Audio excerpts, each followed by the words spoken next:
नमस्कार, जय हिंद साथियों। आप लोग कैसे हैं? उम्मीद करते हैं आप लोग बेहतर होंगे। तो आज हम क्लास 10th के मैथमेटिक्स के प्रश्नावली 13.1 के प्रश्न को सोल्व करेंगे। तो चलिए इस प्रश्नावली के प्रश्न नंबर 1 को लेते हैं और आपको सोल्व करके बताते हैं। देखिए यह प्रश्न नंबर 1 में क्या दिया गया है। दो घनों जिनमें से प्रत्येक का आयतन 64 सेंटीमीटर क्यूब है के संगलन फलकों को मिलाकर एक ठोस बनाया जाता है। इससे प्रभावित घनाभ का पृष्ठीय क्षेत्रफल ज्ञात कीजिए। तो देखिए ये प्रश्न आपको हम बताते हैं बना के। तो देखिए यहाँ पे आप लोग भी हेडिंग लगा लीजिएगा, प्रश्नावली 13.1। यहाँ पर आप लोग भी हेडिंग लगा लीजिए, प्रश्नावली 13.1। ये आपका प्रश्नावली होगा। अब देखिए, तो पहले देखिए दो घन बनाते हैं। देखिए ये आपका प्रश्न नंबर 1। तो देखिए आपका ये पहला घन बना लेते हैं। देखिए यहाँ से इस प्रकार बन जाएगा। देखिए ये हो गया। ये देखिए ये आपका पहला घन हो गया। अब देखिए आपका दूसरा घन, देखिए ये आपका दूसरा घन बना लेते हैं। फिगर से आपको समझा देते हैं। देखिए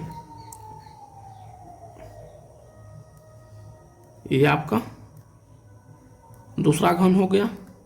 अब देखिए ये घन का जो आयतन है, घन का आयतन को भी से डिनोट करते हैं। ये जो है 64 सेंटीमीटर क्यूब है ये घन का आयतन। और ये दोनों घन को मिलाकर एक घनाभ बनाया जाता है और घनाभ का पृष्ठीय क्षेत्रफल ज्ञात करना है। तो देखिए अब ये दोनों घन को मिलाकर हम एक घनाभ बनाते हैं। तो देखिए थोड़ा बड़ा बना लेते हैं। यहाँ देखिए जैसे ये हो गया।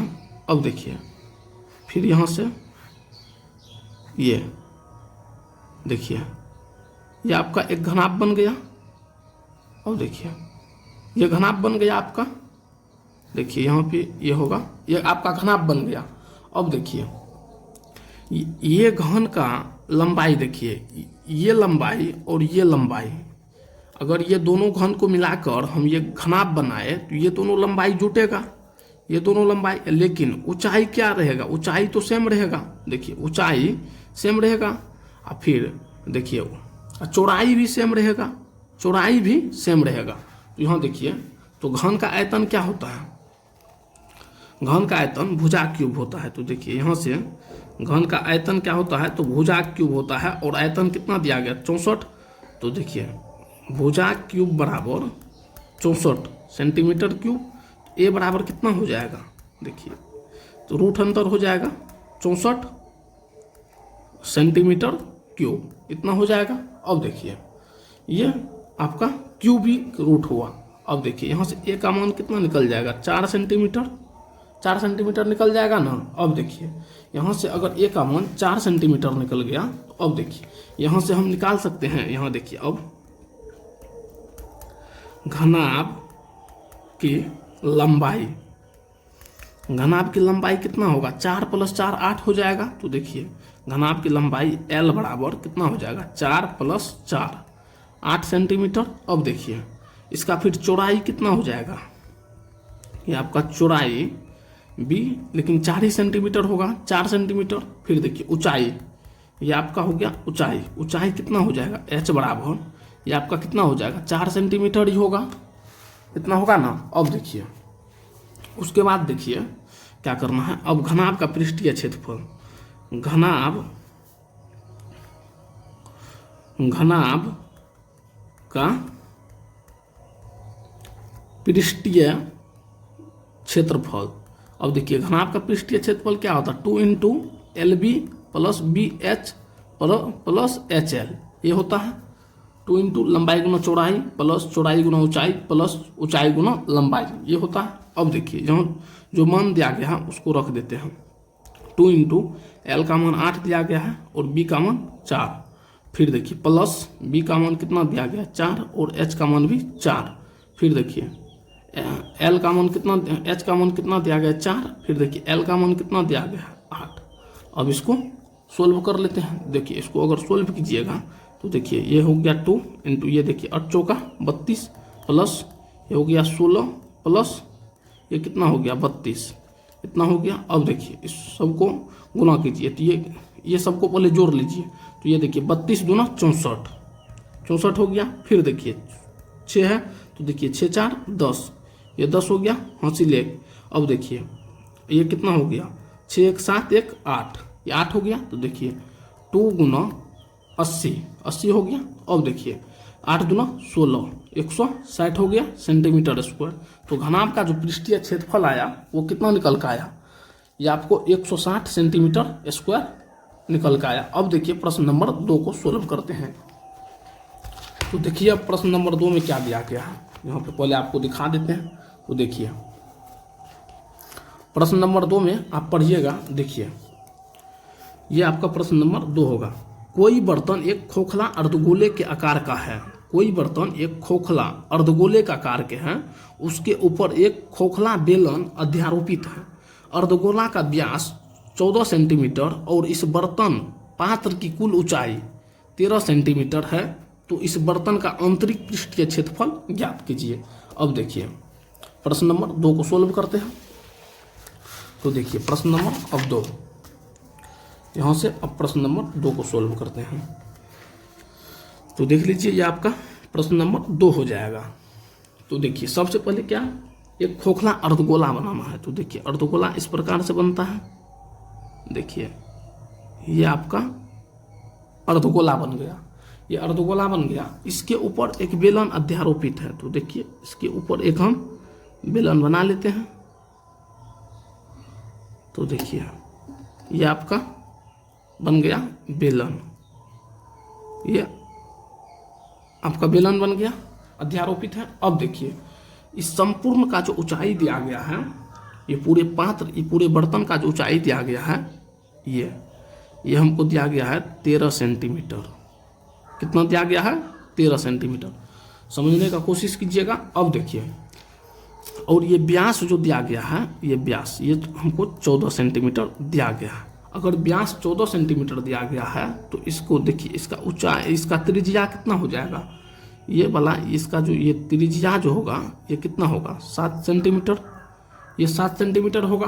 फिर देखिए अगर ये अर्धगोला की त्रिज्या 60 सेंटीमीटर है तो ये बेलन का भी त्रिज्या 7 सेंटीमीटर होगा, ये वाला त्रिज्या 7 सेंटीमीटर होगा ना। अब देखिए उसके बाद बात रही इसकी ऊंचाई का, ये बेलन की ऊंचाई, बेलन की ऊंचाई देखिए क्या हो जाएगा। देखिए ये पूरा ऊंचाई कितना दिया गया है 13 सेंटीमीटर, 13 सेंटीमीटर दिया गया है ना, ये पूरा ऊंचाई। उसके बाद देखिए इधर देखिए ये व्यास 14 तो त्रिज्या 60 सेंटीमीटर। उसके बाद देखिए सवाल में और कुछ दिया होगा 14 सेंटीमीटर वाले, 1 मिनट। तो अब देखिए इतना हो गया। तो अब देखिए ऊंचाई निकालने के लिए क्या करेंगे, देखिए बेलन की ऊंचाई यहाँ पर अब लिखेंगे। लिखिए पहले दिया है, देखिए दिया है। तो अब देखिए दिया है सबसे पहले क्या लिखेंगे, अर्धगोला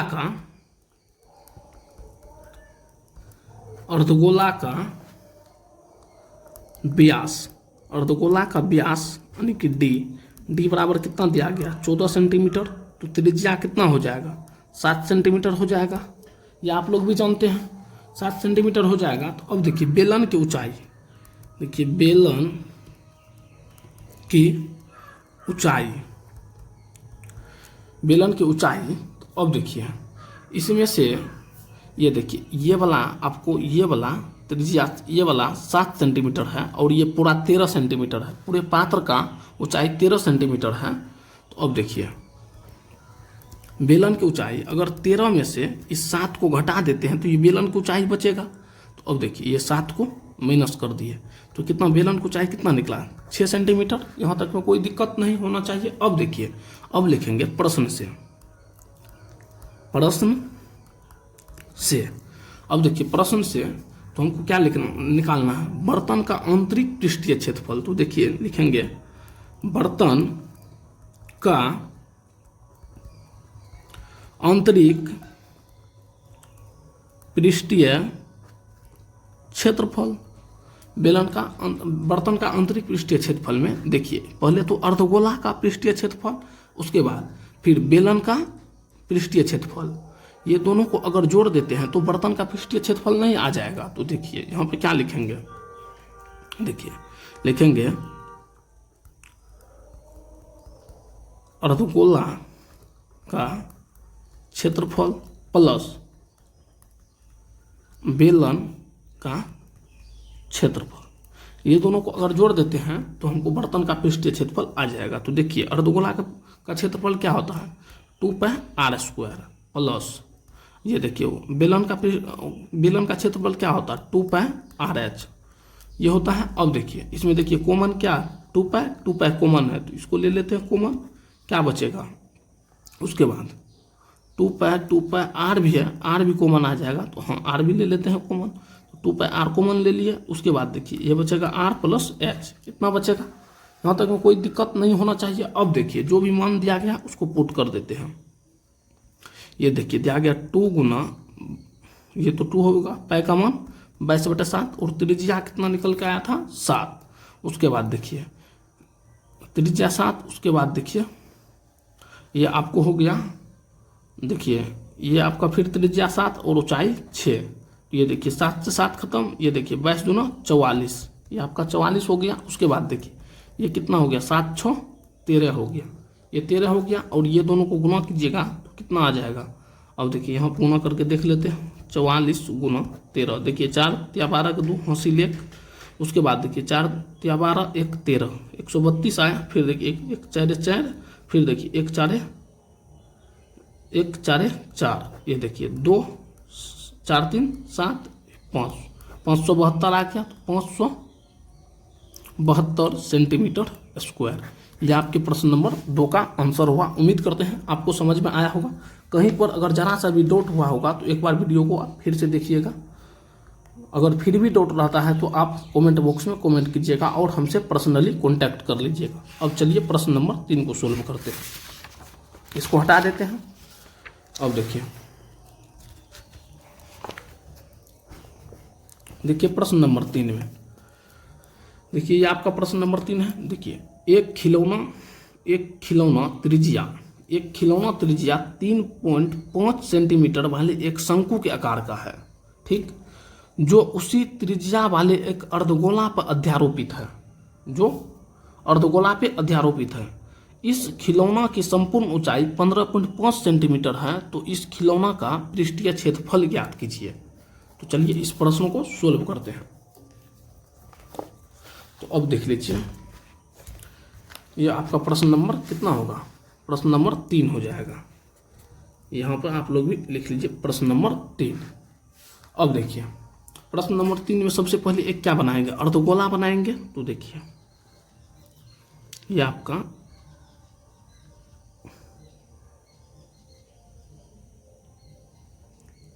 अर्धगोला बन गया। ये आपका एक अर्धगोला और इसके ऊपर एक शंकु अध्यारोपित है। देखिए इसके ऊपर एक शंकु बना दिए। अब देखिए ये अर्धगोला की त्रिज्या और शंकु की त्रिज्या दोनों जो दिया गया है, ये देखिए ये दोनों 3.5 सेंटीमीटर दिया गया है। तो यहाँ से ये देख लीजिए ये आपका 3.5 सेंटीमीटर। उसके बाद देखिए इसके ऊंचाई भी जो दिया गया है, ये भी दिया गया है 3.5 सेंटीमीटर, ठीक। अब देखिए इसका ऊंचाई निकालना है, ये वाला ऊंचाई निकालना है। और इसका देखिए तिर्यक ऊंचाई L जो दिया गया है, ये देखिए ये पूरा जो ऊंचाई दिया गया है ये 15.5 दिया गया है, 15.5 दिया गया है सेंटीमीटर में, ठीक। अब देखिए इतना हो गया। उसके बाद देखिए अगर देखिए ये पूरे ऊंचाई में से इस ऊंचाई को घटा दिया जाए तो ये शंकु की ऊंचाई आ जाएगा। अब देखिए सबसे पहले लिखेंगे जो दिया गया, तो सबसे पहले लिखेंगे दिया है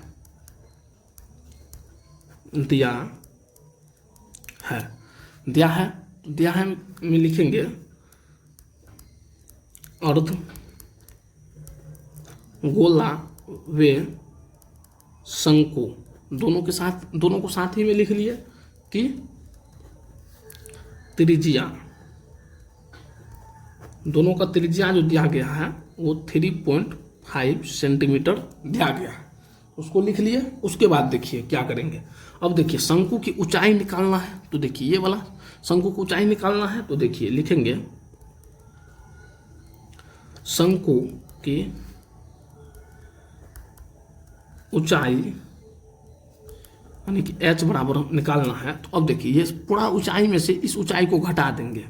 देखिए ये वाला 15.5 माइनस 3.5 कर देंगे। तो अब देखिए ये कितना आ जाएगा, ये आपका आ जाएगा 12.0 सेंटीमीटर। ये आपका आ गया किसका, शंकु की ऊंचाई।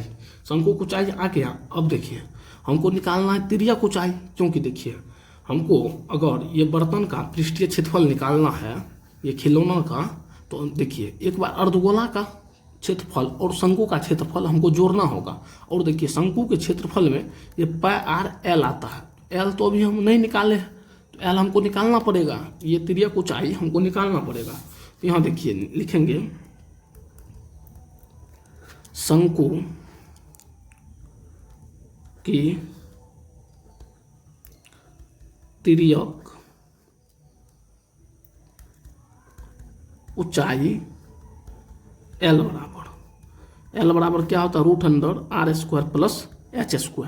ये आप लोग भी जानते होंगे। अब देखिए तो यहाँ से क्या हो जाएगा, ये देखिए r का मान कितना दिया गया 3.5 का, ये हो जाएगा होल स्क्वायर, प्लस h का मान कितना दिया गया 12 का होल स्क्वायर, ये 12 दिया गया तो 12 का होल स्क्वायर। फिर देखिए ये कितना हो जाएगा 35 का स्क्वायर कितना होता है 1225 होता है, 1225। अब देखिए यहाँ एक अंक के बाद पॉइंट है, तो यहाँ 2 अंक के बाद पॉइंट आएगा, तो ये पॉइंट यहाँ आ जाएगा, ये पॉइंट यहाँ आ गया। फिर देखिए प्लस, अब देखिए 12 का स्क्वायर कितना होता है 144 होता है।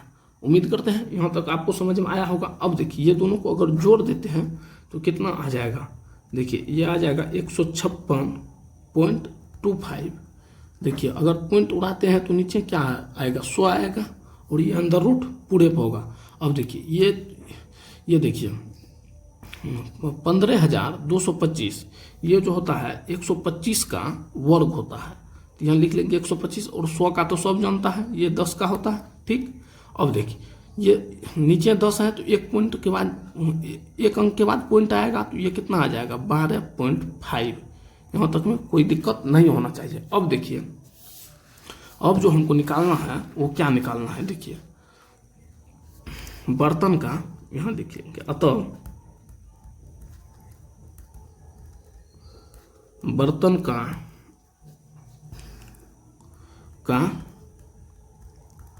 पृष्ठीय क्षेत्रफल। अब देखिए बर्तन का पृष्ठीय क्षेत्रफल में फिर क्या करेंगे, देखिए शंकु का क्षेत्रफल और अर्धगोला के क्षेत्रफल को जोड़ देंगे, ये दोनों के क्षेत्रफल को जोड़ देंगे, तो यहाँ निकल जाएगा बर्तन का पृष्ठीय क्षेत्रफल। तो अब देखिए लिखेंगे शंकु का क्षेत्रफल प्लस अर्धगोला का क्षेत्रफल, ये हो गया। अब देखिए तो देखिए शंकु का क्षेत्रफल क्या होता है, तो देखिए ये होता है πr/l, ये πr/l होता है। अब देखिए उसके बाद अर्धगोला का क्षेत्रफल क्या होता है 2πr²। अब देखिए यहाँ से πr कॉमन ले सकते हैं, तो देखिए πr कॉमन ले लिए, इधर बचा l, फिर इधर बचा कितना बच गया 2r, इतना बच गया। अब देखिए मान रख देते हैं जो भी दिया गया है। देखिए π का मान रखना 22/7, फिर देखिए r का मान कितना रखना है 3.5, फिर देखिए इंटू l का मान कितना निकल गया 12.5 निकल गया, फिर देखिए ये 2 गुना 3.5, ठीक इतना होगा। इसको काटिएगा तो 7 बचा 35, 0.5 होगा। अब देखिए इतना हो गया। तो अब देखिए 22 × 110, लेकिन एक अंक इधर पॉइंट होगा, तो 11.0 हो गया। फिर देखिए अगर ये दोनों को जोड़ते हैं तो देखिए ये 7 हो जाएगा, तो देखिए 7 और इसको जोड़िएगा तो कितना हो जाएगा 19.7 और 12 7 19.5 हो जाएगा, 19.5, ठीक। अब देखिए उसके बाद अगर ये दोनों को जोड़ लेते हैं तो कितना हो जाएगा, ये देखिए 110 इधर हो गया, इधर 19, तो ये इसको अगर आप जोड़ लेते हैं तो ये आपको आ जाएगा 214.5 सेंटीमीटर स्क्वायर, ठीक। यहाँ गुना कीजिए, हाँ यहाँ गुना हो जाएगा, ये दोनों को अगर गुना कीजिएगा आपको आ जाएगा इतना सेंटीमीटर स्क्वायर। उम्मीद करते हैं आपको ये क्वेश्चन नंबर 3 भी समझ में आया होगा। अगर वीडियो पसंद आया होगा तो वीडियो को लाइक कीजिएगा और चैनल को सब्सक्राइब कीजिएगा। ऐसे ही हम आपको छोटे छोटे पार्ट में पूरे मेंसुरेशन के सारे प्रश्न को सोल्व कर देंगे। अब देखिए अगले पार्ट में आपको यहाँ से क्वेश्चन नंबर 4 से लेकर आगे तक के प्रश्न को सोल्व करेंगे। तो चलिए इस वीडियो को यहीं पर समाप्त करते हैं। अगर वीडियो पसंद आया होगा तो वीडियो को लाइक कीजिएगा, चैनल को सब्सक्राइब कीजिएगा और अपने दोस्तों में शेयर कीजिएगा। फिर मिलते हैं नेक्स्ट वीडियो में।